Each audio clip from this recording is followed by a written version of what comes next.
todos y todas bienvenidos a una emisión más de estas entrevistas que hacemos aquí en El Faro. Ya como es una costumbre habitual los días jueves, solemos tener con ustedes y en compañía de nosotros a alguna o alguno invitado internacional para también compartir sobre los temas de la actualidad política fuera de nuestras fronteras, sobre todo en un contexto como este que es tan importante también poder discutir la política, la salud, lo social y demás, en claves que apunten más a lo global, a lo regional, etc. Hoy día nos acompaña una gran amiga a la cual tenemos ya algunos años de no ver presencialmente, pero que en todo esto de la militancia digital nos seguimos encontrando.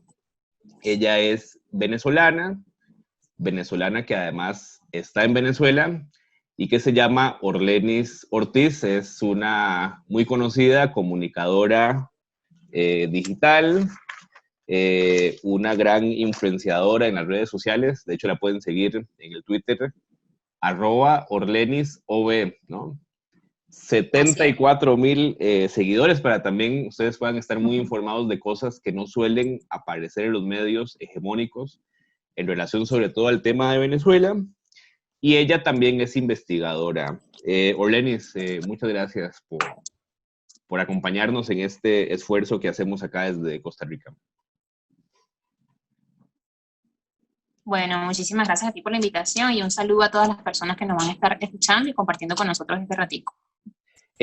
Nada más como para aclararles, porque las cosas, como bien dicen por allí, están en pleno desarrollo. Esto lo estamos grabando día lunes y va a salir el próximo jueves, así que algunas de las cosas de las cuales podamos hablar podrían eventualmente quedar medio, no desactualizadas, pero sí un poco en offside.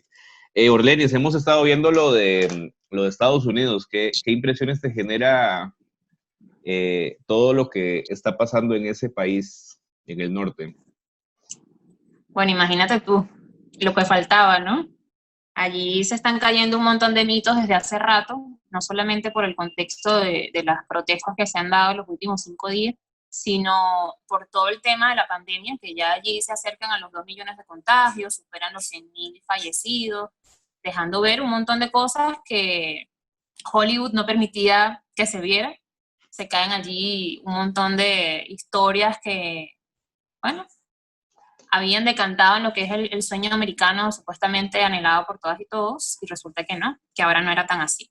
Y bueno, Estados Unidos dejó ver su vacío, su cascarón vacío que ha venido siendo desde hace muchísimos años, ha venido perdiendo justamente la hegemonía, y llegó como al punto de ebullición, como si no fuera poco, las cifras que acabo de dar en el marco de la pandemia, pues con una cosa que ha venido siendo como una especie de tradición policial, que es el asesinato a los afro-norteamericanos en su territorio desde hace muchísimo tiempo, desde hace décadas. Ya no solamente es el caso de George Floyd, que es el que recientemente asesinaron de una manera tan vil y miserable, sino que acumulan miles y miles y miles de fallecidos, hombres, mujeres, niños, niñas, de todas las edades, y la verdad es que es una cuestión completamente deplorable, que bueno, una población cansada de toda esta situación, pues simplemente estalla de indignación. Y bueno, hay un conjunto de cosas allí que podemos ir matizando, ¿no? Pero en principio es como la profundización de una crisis política y económica que ya se venía dando. A vos como venezolana y como latinoamericana, ¿qué impresión te genera? Hace poco más de un año tuvimos en la frontera entre Venezuela y Colombia todo ese espectáculo de mal gusto, la llamada crisis humanitaria en Venezuela, Estados Unidos y sectores, no solo sectores de derecha, sino que también sectores progresistas, dándose golpes en el pecho por una presunta crisis humanitaria que hay en Venezuela. Todo el mundo casi que rogándole a Dios porque Venezuela se libere de esa dictadura nefasta de Nicolás Maduro, ese El régimen, régimen. el régimen, y ver lo que pasa en Estados Unidos es como que tendría que hacer un llamado a la reflexión y a una mayor responsabilidad en lo que se conversa, ¿no? En las redes sociales, en los medios, ¿no? Sí, ahí, por ejemplo, yo hace unos días estaba en el contexto de que se acababa de decretar Estados Unidos como el epicentro de la pandemia, y justamente les estaba diciendo que si se supone que en el caso venezolano, Estados Unidos era el gran salvador de todo el país y porque venía en su lucha por la libertad y la democracia y todo este asunto, ahora que ellos estaban atravesando ser el epicentro de la pandemia mundial y que estén en un colapso absoluto, entonces cómo nos iban a salvar si no se pueden salvar a sí mismos, ¿no? Y ahí, bueno, vimos un conjunto de cosas que son historia, que ya suman a toda la historia bélica, terrorista, que ha implementado Estados Unidos con su política exterior. Vemos aquí un escenario muy interesante en el tema del apoyo mediático, ¿no? Mencionabas ese escenario que se dio el 23 de febrero del año pasado con el tema del ingreso de la ayuda humanitaria y el concierto este también del Venezuela ILIT. Que además fue un festín de corrupción vergonzoso porque después Completamente pública y se notoria, claro. conoció toda la robadera de recursos por parte de Guaidó y de sus amigos. Sí, no hubo ningún tipo de rendición de cuentas para nadie, incluso dentro de los propios aliados de Guaidó, estaban reclamando en un momento que, bueno, ¿dónde estaba toda esa plata, no? Y bueno, recientemente acaban de hacer esta reunión por el tema de supuestas donaciones con el fin de ayudar a todo lo que es la diáspora venezolana y un conjunto de cosas. Siempre es lo mismo, ¿no? Siempre están como en esa onda. Pero te iba a decir que en el contexto de lo mediático vimos cómo en esa ocasión hubo una aglomeración de celebridades, pudiera decirse, cantantes, influenciadores en redes sociales, un sinfín de personajes que estuvieron allí haciendo frente a todo lo que estaba supuestamente pasando en Venezuela, denunciando el tema de la crisis humanitaria y un montón de cosas. Y ahora que en Estados Unidos está en evidencia que tienen esta cantidad de contagios, tienen esta cantidad de fallecidos, tienen más de 40 millones de despidos de personas que están allí solicitando el seguro por esto, van más de 150 tiroteos en lo que va de año, están todas las calles en llamas por todo este tema de la denuncia de los asesinatos policiales a los afronorteamericanos.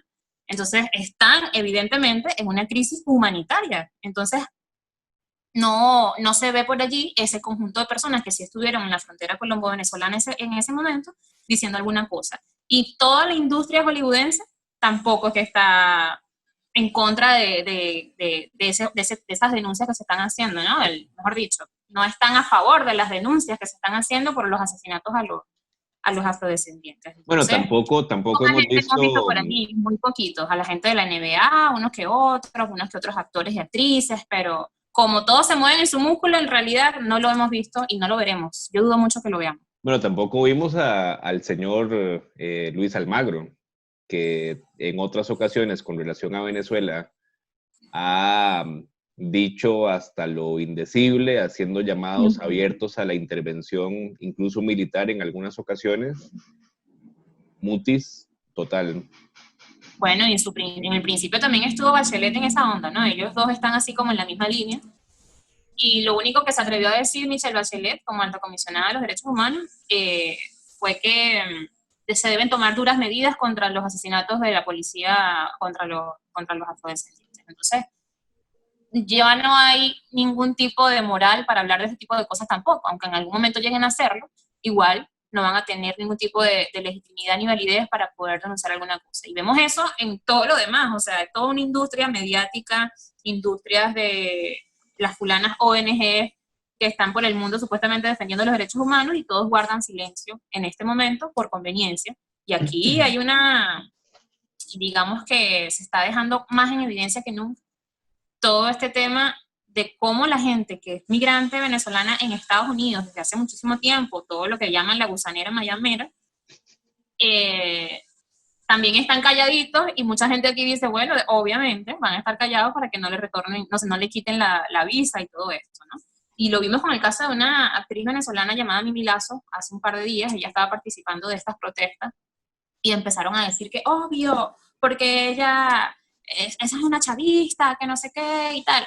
y no dimensionan que teniendo esa actitud ignorante están quedando en evidencia. ¿Por qué? Porque imagínate tú si te vas a poner en contra de la indignación de miles de personas que están protestando en la calle porque están matando a su gente por el simple hecho de que, pues, de su color de piel, porque los otros son racistas. Entonces, No, y de hecho queda en evidencia. no perdamos la perspectiva de que eventualmente también puedan empezar a haber ciertos falsos positivos.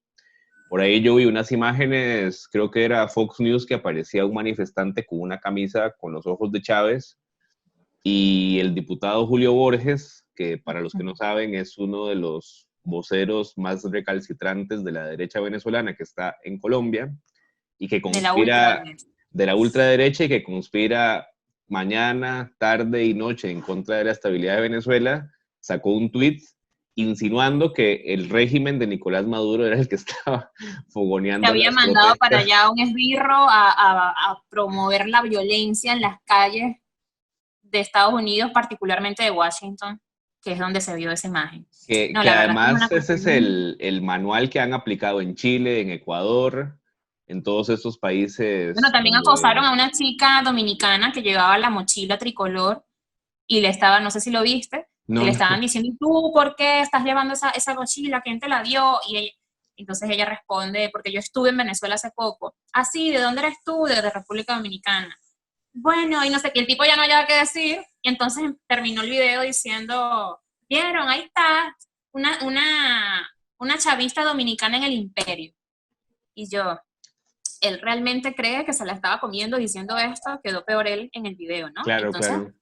demuestra cómo cruzaron las fronteras estas simbologías, digamos, antiimperialistas. Bueno, Orlenis, tal vez pasemos a hablar ya específicamente sobre Venezuela, porque, bueno, como vos comprenderás y vos que permanentemente estás en diálogo con compañeras y con compañeros de los diversos países de América Latina, sabrás que la imagen que hay sobre Venezuela en nuestros países es una imagen casi que de un país al borde de una cosa ya indecible, como si fuese el apocalipsis, el fin del mundo. Yo me acuerdo cuando yo estuve allá hace unos 3 años, que cada vez que yo venía al país, la gente me preguntaba, pero ¿cómo haces vos para estar en este país? Contame cómo es. Y yo siempre les contaba que había una vida normal, o sea, que uno en medio de las dificultades puede tener una vida más o menos normal, digamos. Hoy día se habían anunciado por parte del gobierno del presidente Nicolás Maduro una flexibilización, ¿no? de algunas de las medidas de la cuarentena a propósito de la pandemia, y vos me mandaste unos videitos para que los compartiéramos. ¿Querés que los pongamos y vos nos vas explicando un poco cómo ha sido eso? También para que la gente vea cómo es la calle, para que también la gente pueda contrastar No hay entre los muertos en las preconceptos, calles, no hay esqueletos allí que no recogen desde hace días.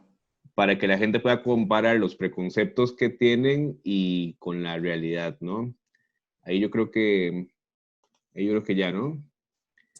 Sí. Eh, Bueno, allí nosotros estamos en cuarentena desde el 17 de marzo de este año y hoy tenemos un poco más de 78 días, creo, 79 días.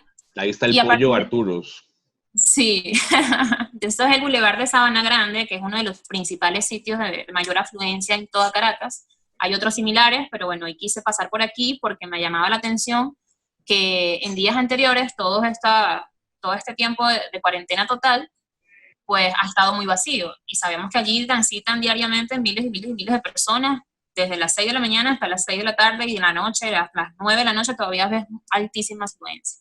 Entonces, el presidente y su equipo y todo lo que es la comisión presidencial para la atención a la pandemia, este fin de semana anunció un nuevo plan que consiste en 5 días que empiezan hoy, como de medición, de prueba, de hacer como permitirle a los comercios medianos, pequeños, inclusive, por ejemplo, las peluquerías, también el sector construcción, Perdona, ahí todos estamos viendo estos unas comercios. imágenes del metro de Caracas. Contanos también un poco Sí, entonces este tipo de comercios se vieron hoy abiertos como no se veían hace muchísimo tiempo. El metro siempre ha estado en funcionamiento, eh, tiene allí sus controles para el ingreso, tiene allí la obligación de que la persona utilice tapabocas, que utilice guantes, que era algo que no había antes, lo vi hoy con este tema de la nueva flexibilización.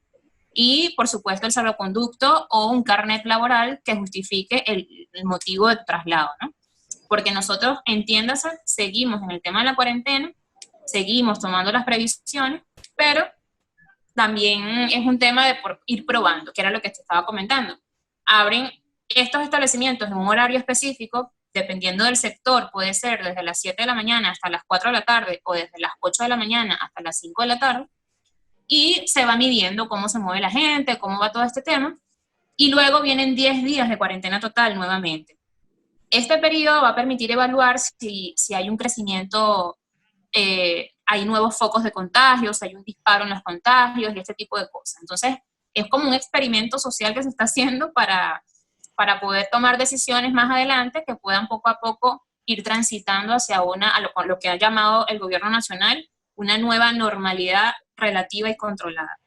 En eso ha consistido básicamente todo esto, pero poco a poco vamos a ir viendo. Yo mañana voy a volver a salir a tomar, toda la semana voy a estar saliendo a tomar estas imágenes porque me parece que son históricas y que son, bueno, un elemento allí importante de registrar. Vos vas a estar compartiendo este tipo de imágenes en tus redes sociales. Sí, principalmente en el Twitter, que es como la red social a la que más le dedico tiempo, pero también en mi canal en Telegram y en el Instagram, que tienen el mismo usuario las tres. Ahí rápidamente contanos cuáles son las respectivas arrobas. ¿Cómo? Las respectivas arrobas para que la gente pueda también seguir. Bueno, @Orlenis, espero que vaya a aparecer aquí, de todas maneras mi usuario lo dice, @Orlenis o V de Venezuela, y la Orlenis es con Y o Y. Datos de contagios, fallecidos en Venezuela. Sí, hay unos datos duros allí bastante interesantes. Nosotros, es muy importante decir un dato duro de que Venezuela duró 2 meses sin reportar un solo fallecido, y apenas hace unos días se incrementó 4 fallecidos, a la cifra hasta el sol de hoy son 14. Antes de esos 2 meses llegó a ser 10, y es lo que estaba diciendo, que cuando llegamos a 10 fallecidos, hubo 2 meses sin reportar un fallecido, y hoy se reportan, bueno, el día de ayer, todavía el reporte de hoy no se ha dado, reportan hoy los 14 en total, ¿no? Ya hacen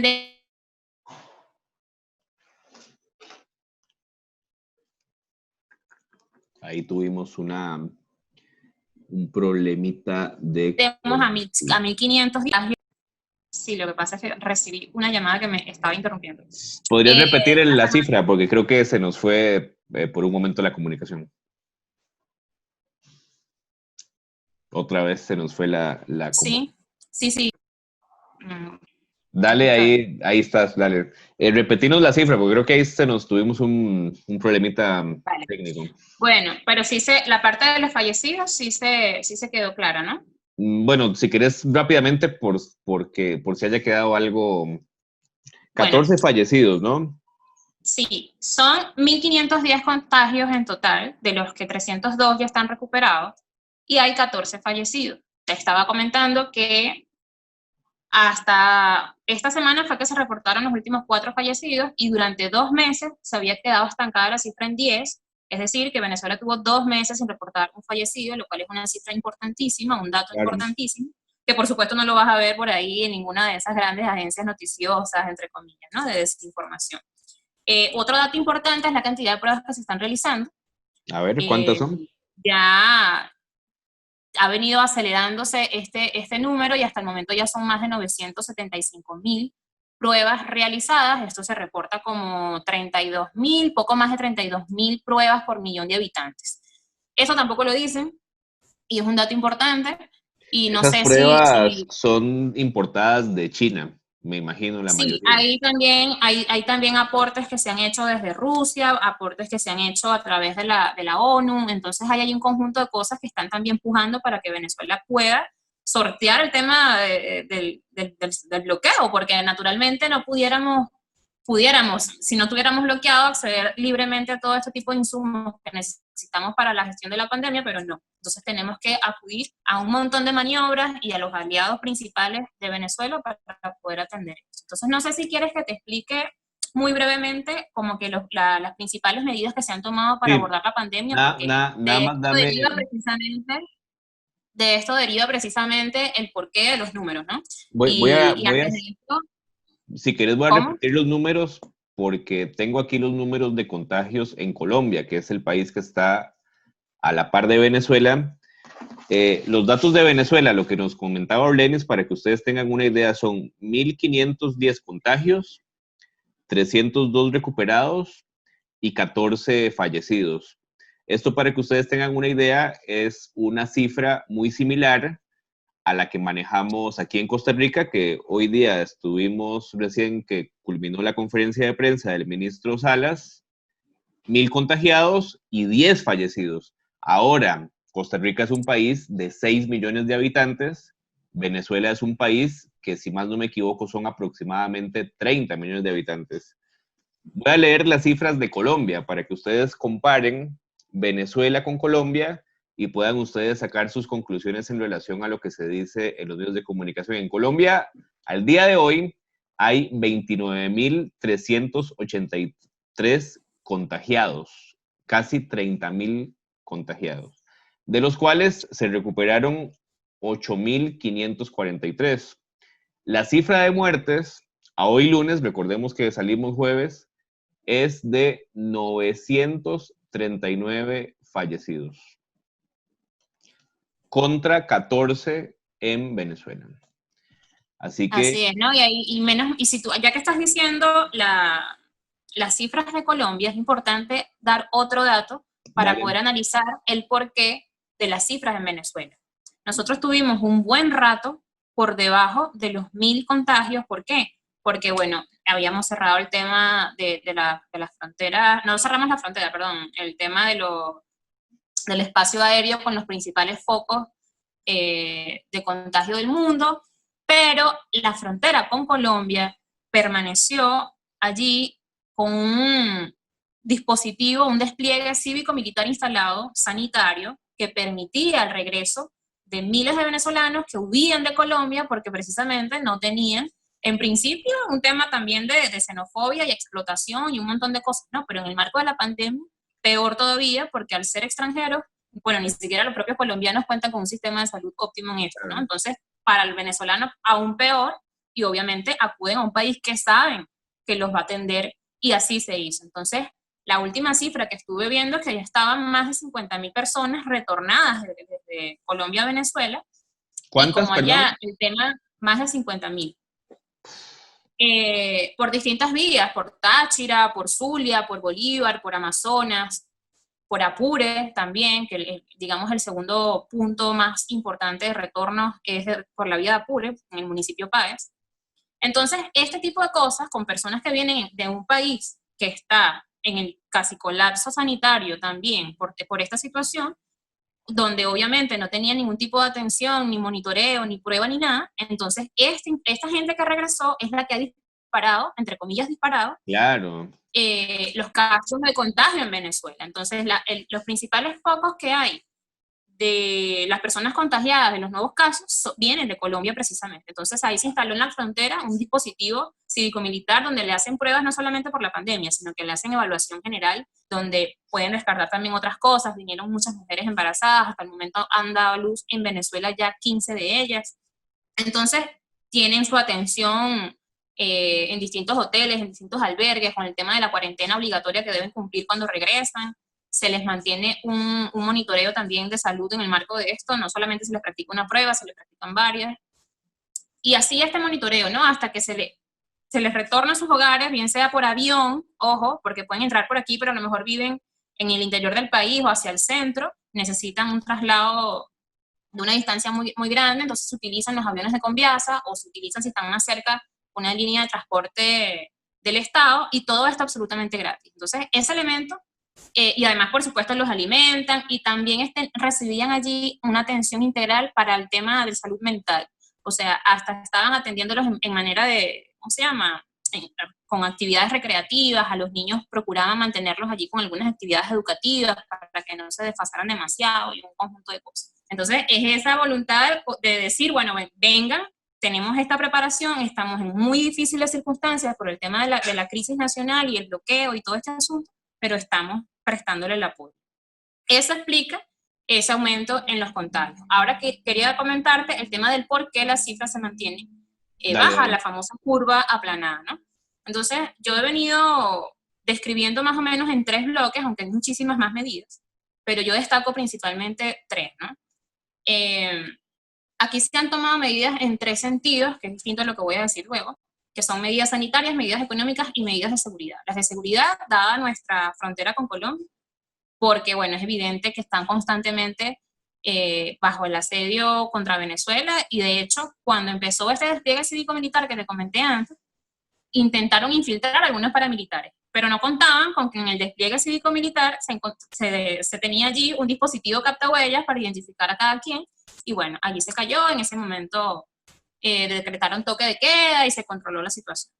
Entonces, Venezuela tiene desde hace 17 años un programa llamado Barrio Adentro, que mucha gente lo conoce, que es este programa creado gracias al convenio Cuba-Venezuela en el 2003, que hasta el momento agrupa más de 20.000 médicos cubanos y venezolanos territorializados. Es decir, 20.000 médicos. Sí, en las comunidades más vulnerables hay espacios de salud donde los médicos viven y trabajan en la comunidad. Entonces, esta cuestión viene desde hace muchísimo tiempo y hoy es la columna vertebral del despistaje masivo.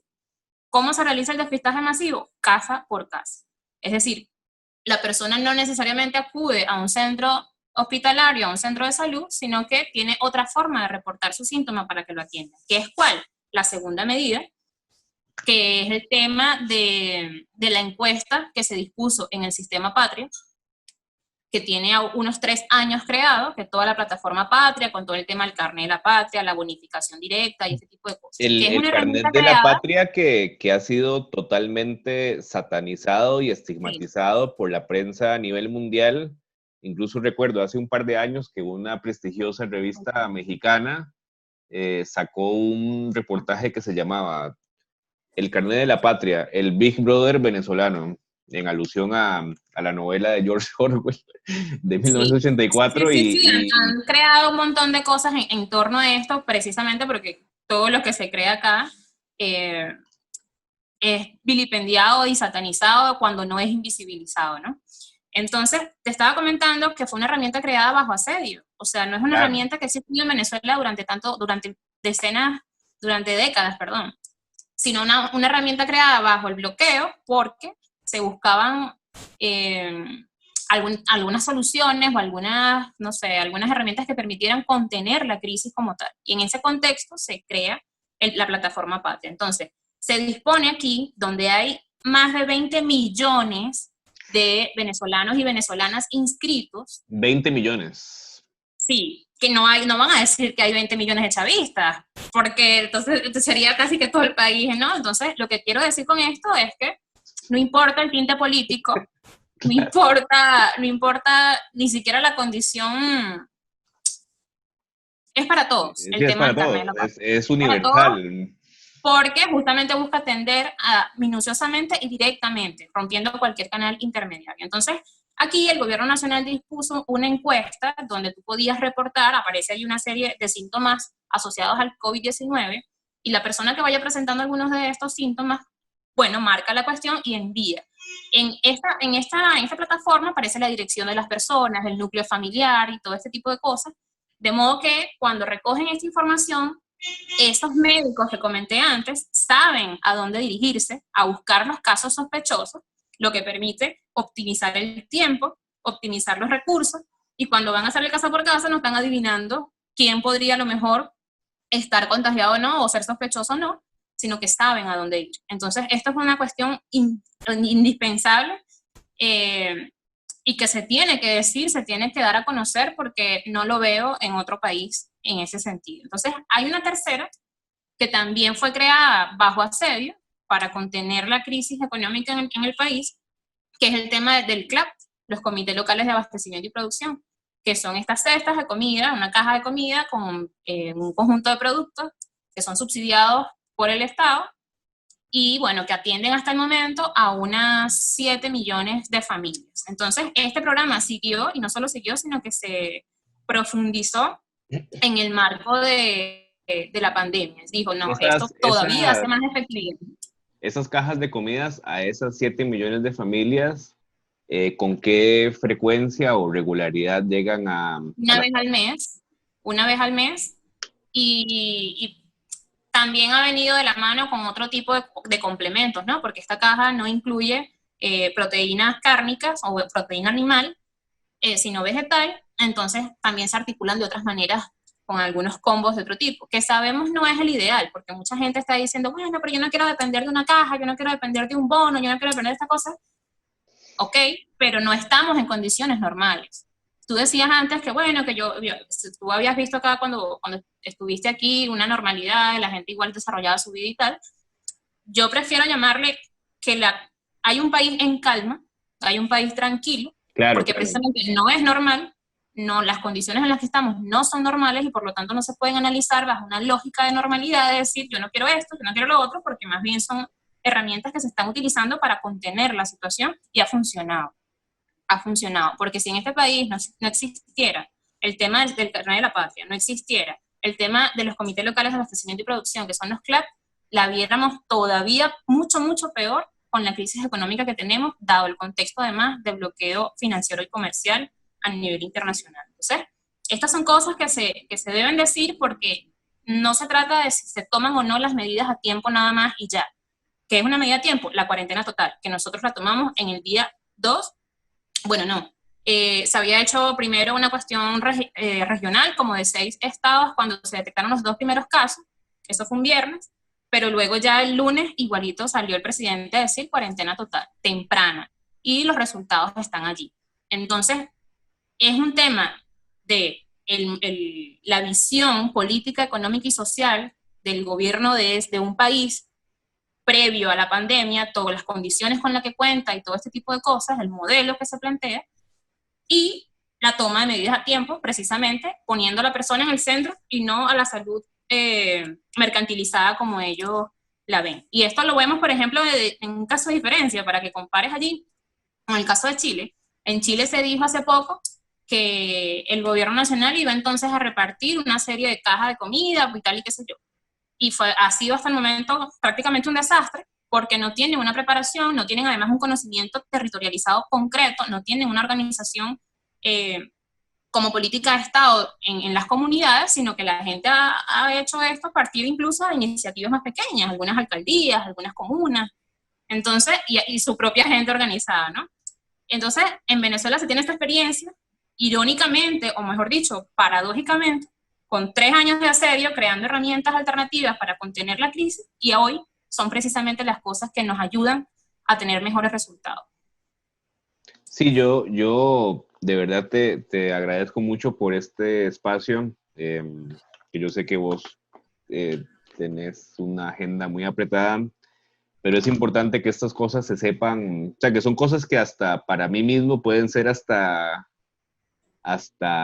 ya sabidas, pero yo estoy absolutamente seguro que para el 99,9% de las personas que están viendo esta entrevista son cosas que son absolutamente desconocidas, como bien decías vos, invisibilizadas, porque además hay algo de lo que vos apuntabas que es absolutamente cierto, que no es que se niegue la situación económica compleja que hay en Venezuela y el hecho de que muchas cientos, miles de personas atraviesen una situación complicada y sabemos bien que hay flujos migratorios, en fin, hay una serie de problemáticas, pero también es importante saber por qué es que la situación económica en Venezuela es la que hay. Efectivamente, hay un bloqueo económico por parte de los Estados Unidos que es apenas una de las múltiples agresiones en varios niveles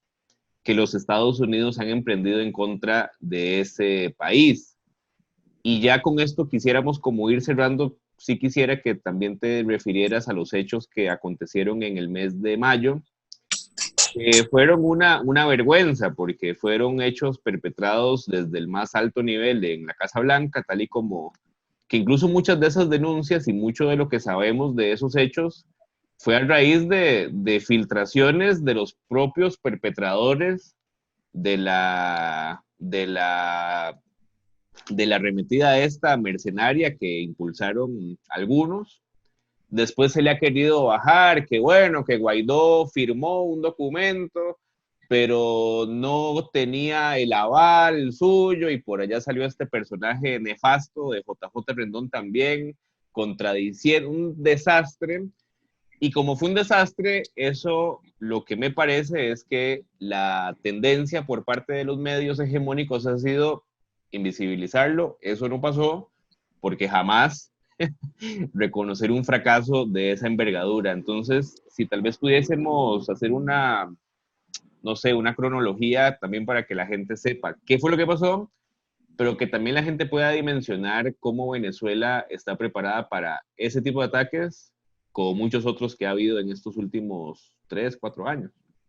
Sí, así es. Generalmente piensan que con nuevas arremetidas de este tipo, terroristas, mercenarias, magnicidas, se va a sorprender a un país que realmente tiene un buen rato resistiendo una agresión permanente en distintos frentes y que eso permite más bien que, digamos, tenga experiencia en defensa, en resistencia principalmente, y pueda hacer frente a estas situaciones. O sea, el tema de esta locura que se llamó Operación Gedeón a comienzos, la primera semana del mes de mayo, es parte de lo que se ha conocido como la tercerización de la guerra, ¿no? O la guerra delegada. La Es esta cuestión privatización de, del bueno, guerra.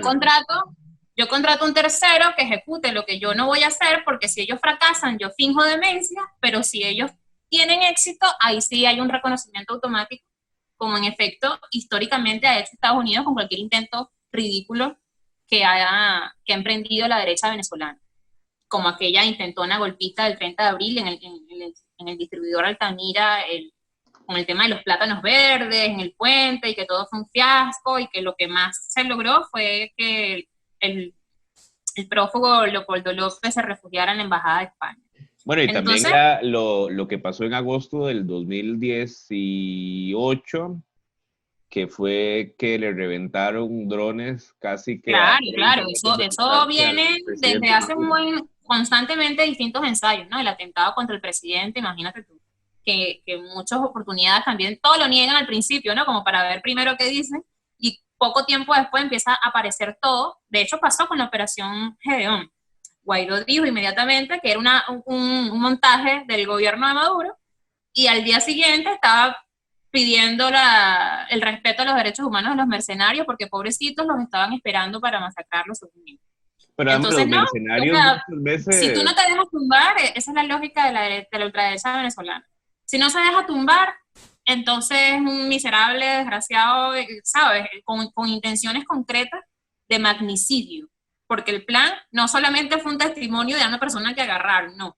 Fue una cuestión detallada, con un contrato súper extenso, explícito, detallista, donde se explica todos estos procedimientos. Entonces, hubo mucha claro. contradicción, la prensa buscaba más o menos cómo entre entender lo que pasaba un poquito, entre pagarle la prote, como decimos aquí, o rendirle pleitesía a Guaidó, porque bueno, Guaidó le tiene el espaldarazo de Trump, entonces bueno, no se vayan a meter mucho con el niño consentido, pero al final era pero tan absurda la situación que terminaron simplemente alejándolo. ¿Y a qué acudieron ahora a hablar de la pandemia con datos inventados. Bueno, no, que en Venezuela hay 30.000 contagios de no sé qué, que no, sabes, un montón de cosas a partir de estupideces eh, para nada comprobables, por supuesto, y que solamente alimentan una desinformación que más bien le hace daño a la gente, más allá del evidente daño que se le hace a la población con el bloqueo criminal contra Venezuela. También es un tema de salud mental, también es un tema de atacarlos siempre sembrándoles odio, sembrándoles un montón de ideas que los mantienen en la nebulosa, totalmente disociados, aprovechándose de su alienación. Entonces, pues nada, esto no va a cesar, el gobierno lo sabe, la gente también lo sabe, esto va a continuar, el asedio va a seguir. Ahora, por ejemplo, está este movimiento de 800 militares estadounidenses ¿cómo se llama? A zona colombiana en frontera con Venezuela, con el pretexto de que es para estas operaciones antinarcóticos, y todo el mundo sabe que es con intenciones de escalar el conflicto contra Venezuela. Entonces, es una cuestión que yo creo que poco a poco ha ido en ese último año, sobre todo, quedando más en evidencia quién es quién, cómo operan siempre, porque es como Claro. que cada vez, en vez de mejorar, cada vez lo hacen peor. Y la Bueno, gente tampoco es tonta. pero además, volviendo a la discusión que teníamos al comienzo sobre lo que pasa en Estados Unidos, no deja de ser ilustrativo de cómo la hegemonía estadounidense pierde preeminencia no solo en la región, sino que en el mundo. El que barcos iraníes incursionen en el Océano Atlántico, en el Mar Caribe, Por primera vez. por primera vez, incursionando en una zona que para los Estados Unidos hasta naturalizado era, que era su zona de influencia, habla del nuevo mundo que estamos comenzando a ver de a poquitos, en donde, como hablábamos extra micrófonos, tal vez no se va a acabar de un día para otro la hegemonía estadounidense, pero sí vamos a asistir a un escenario de mayor multipolaridad en el cual pueda haber unas reglas del juego menos injustas, ¿no? En este mundo en el que vivimos. Así es, se viene reconfigurando ese orden mundial, ¿no? Hemos venido mucho hablando sobre el post-pandemia con esta situación, y que es una cuestión que viene desde mucho antes de la pandemia. Ya se venía dando ese reordenamiento mundial, ya el imperio norteamericano ha venido indiscutiblemente en decadencia, y es una cuestión que cada vez deja ver como que la cuestión por dentro, ¿no? Más allá de la careta, más allá de lo que pinten en los medios de comunicación, que son su principal arma aliada. O sea, la mediática mundial transversaliza absolutamente todo, y es justamente de lo que ellos se valen. Guaidó tiene vida por justamente todo el andamiaje mediático con el que cuenta, porque la gente piensa, y todavía hay compañeros y compañeras que me escriben desde Chile, desde México, desde España, desde Italia, desde todos lados, preguntándome, bueno, y él anda todavía en eso, y qué poder tiene él dentro de Venezuela, y qué No es lo que hace. existe. No, no, absolutamente nada. O sea, no llega ni a una plaza, no, ya no sale a ningún lado, porque ahora está prófugo de la justicia, y allá el presidente incluso lo está llamando con ese término, totalmente intencional. Y lo único que hay que decir al respecto es dejarle claro a la gente que, bueno, sí, es una persona que no tiene poder dentro de Venezuela, que no controla ni un semáforo, que no hace absolutamente nada por el país. De hecho, estaba yo comentando temprano algunos tweets diciendo que, bueno, ¿cuántos son los litros de gasolina que le está distribuyendo Guaidó al país? Y un conjunto de cosas, ¿no? Entonces, a pesar de esto, es una persona que hace daño, porque le ha quitado a Venezuela activos importantísimos, ha abanderado la solicitud de más sanciones todavía, ha hecho creer a la comunidad internacional, entre comillas, o a buena parte de ella, que sí existe una forma paralela de controlar a Venezuela con alguna cosa imaginaria intentada, y hay mucha gente confundida. Entonces ahí entramos nosotros en esta labor diaria, incesante, porque no hay respiro. O sea, tú te ausentas 5 horas del internet y de las noticias y te desfasas particularmente sobre Venezuela como de un año de información.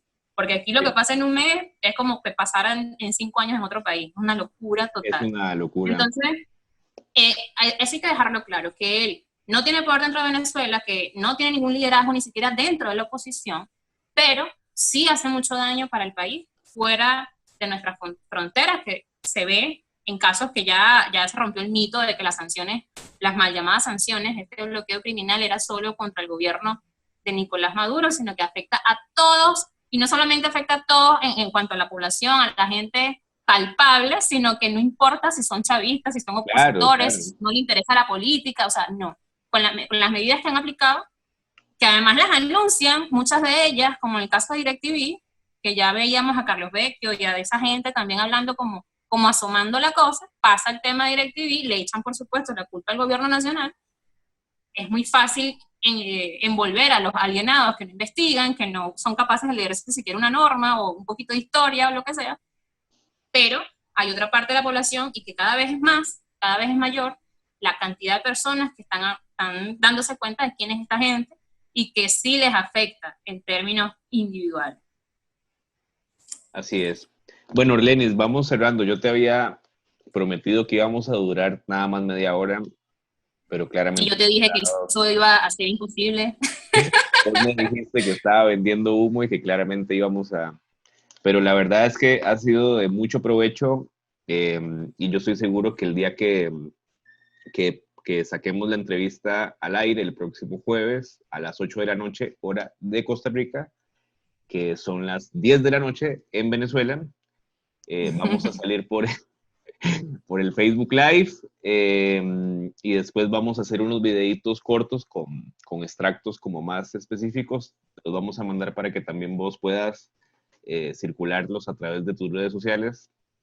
Vale. Yo te quiero dar las gracias por este espacio y si pudieras también dejarnos un mensajito para todas esas personas que de pronto, de manera bien intencionada, personas progresistas, incluso personas de izquierda, que pucha, el avasallaje de los medios es tan criminal y tan absurdo que uno los ve pero tan desorientados en el tema de Venezuela y que yo estoy seguro que de escucharte a vos con esa claridad que te caracteriza, pueden como ir siendo más razonables en relación a ese país que todas y todos queremos.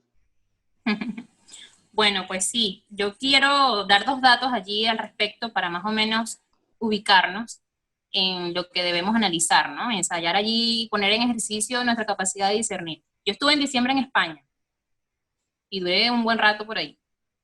Y procuré no hacerlo, pero hubo un tiempo donde sí me metí a ver la televisión de España, porque quería saber cómo era, qué le decían a la gente y cómo configuraban su discurso y este tipo de cosas, las informaciones que daban.